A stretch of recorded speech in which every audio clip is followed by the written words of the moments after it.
رسول الکریم اما بعد فاعوذ باللہ من الشیطان الرجیم بسم اللہ الرحمن الرحیم. محترم صدر محفل، معزز ججز، اساتذہ کرام اور میرے عزیز ساتھیوں، السلام علیکم. آج میں جس موضوع پر لب شاہی کی جسارت حاصل کر رہا ہوں وہ ہے تعلیم میں جدیدیت، وقت کی ضرورت. سامعین گرامی، میں اپنے تقریر کا آغاز ایک شعر سے کرنا چاہتا ہوں.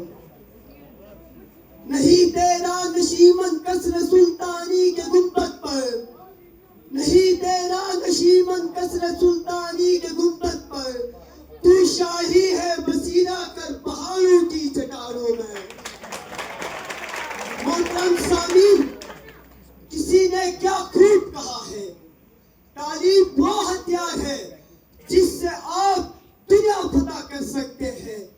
لیکن سوال یہ ہے کہ اگر یہ ہتھیار جنگ آلود ہو جائے تو کیا ہم جنگ جیت سکتے ہیں؟ یقیناً نہیں. آج کا انسان مریخ پر کمانڈا رہا ہے. مصنوعی ذہانت دنیا کی معیشت کا نقشہ بدل رہی ہے اور ڈیجیٹل انقلاب نے وقت و فاصلے کی دیواریں گرا دی ہے. ایسے میں اگر ہمارا طالب علم اپنی پرانے طریقۂ تدریس کا اسیر ہو تو ہم ترقی کی شاہراہ پر کیسے آگے بڑھ سکتے ہیں؟ شاعر نے کیا خوب کہا تھا، نہ ہو علم کی خوفناکی، نہ ہو خوابوں کی آب و رنگ، نہ ہو علم کی خوفناکی، نہ ہو خوابوں کی آب و رنگ، جدیدیت کے سفر میں بنائے ہم اپنی تقدیر کا سنگ. محترم حاضرین، تعلیم میں جدیدیت کا مطلب یہ نہیں کہ ہم اپنی اقدار، اپنی زبان یا اپنی تہذیب سے دور ہو جائے. نہیں نہیں، جدید تعلیم کا اصل مقصد یہ ہے کہ ہم قرآن کی اس پیغام اقرا کو وقت کے تقاضوں کے ساتھ جوڑیں. ہم اپنے طلباء کو نہ صرف کتابی علم دیں بلکہ تحقیق، تخلیق اور جدت کی جستجو میں ان کے اندر پیدا کریں. یاد رکھیں، یاد رکھیں، قومیں وہی عروج پاتی ہے جو علم کو زمانے کی رفتار کے مطابق ڈال لیتی ہے. لیکن اب بھی وقت ہے کہ ہم اپنے تعلیمی اداروں کو جدید ٹیکنالوجی، تحقیق اور عملی تربیت سے آراستہ کر لیں. میں یہی کہنا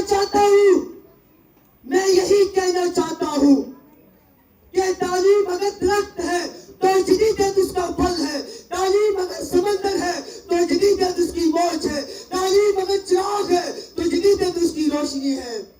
یہاں مجھے شاعر کا اشعار یاد آ رہا ہے، ستاروں سے آگے جہاں اور بھی ہے، ستاروں سے آگے جہاں اور بھی ہے، ابھی عشق کے انتہا اور بھی ہے.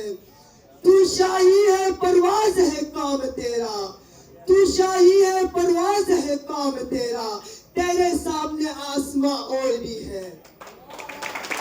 محترم سامعین، یہ وقت ہمیں پکار رہا ہے. اٹھو اٹھو، کتاب کو لیب سے ملاؤ، قلم کو کمپیوٹر سے جوڑو اور تعلیم کو جدیدیت کی دعوت کا راستہ کرو. اگر ہم نے یہ قدم نہ اٹھایا تو آنے والی نسلیں ہمیں معاف نہیں کریں گے. لیکن اگر ہم نے جدید تعلیم کو اپنایا تو یہ ہمارے بچے وہ صورت ثابت ہوں گے جو پاکستان کی تقدیر کو روشنی عطا کرے گا. یاد رکھیں، یاد رکھیں، ہماری ترقی کا راز صرف ایک ہے، تعلیم. تعلیم، لیکن وہ تعلیم جو قرآن کی روشنی اور جدید سائنس کی رہنمائی کا اصیل امتزاج ہو. محترم صدر، آخر میں یہی کہوں گا کہ آئے ہم سب مل کر عہد کریں کہ اپنی تعلیم کو جدید بنائیں گے، اپنی نسلوں کو تحقیق اور ایجادات کی راہوں پر ڈالیں گے تاکہ پاکستان کا مستقبل روشن ہو. وقت کا تقاضا ہے کہ ہم تعلیم میں جدیدیت کو اپنائیں، ورنہ وقت ہمیں پیچھے چھوڑ جائے گا. آخر میں اس شعر کے ساتھ اپنے تقریر کو ختم کرنا چاہتا ہوں. کبھی سوچو ذرا کتنی بلندی پر بشر پہنچا، کبھی سوچو ذرا کتنی بلندی پر بشر پہنچا، اسی تعلیم سے انسان آخر چاند پر پہنچا۔ والسلام۔